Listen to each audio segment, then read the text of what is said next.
প্রায় হারিয়ে যাওয়া একটা খাবার, কচুর শাক। সকালবেলায় মা বাজার থেকে আমাকে এই কচুর শাকটা এনে দিয়েছে। আর কচুর শাক মানেই তো মায়ের হাতের রান্না।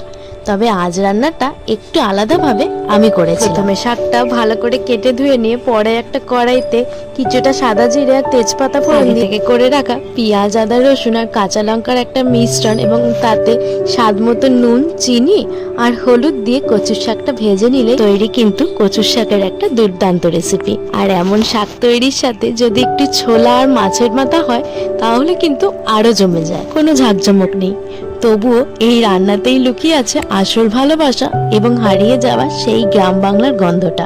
হাজারো সবজির ভিড়ে যেন এক টুকরো সবুজ নস্টালজিয়া এই কচুর শাক।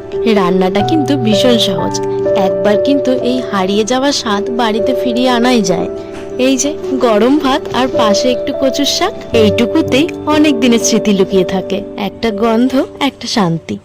এই শাকে কোনো বাহার নেই, তবু মন ভরে যায়। এটা শুধু খাবার নয়, নীরব একটা ভালোবাসা।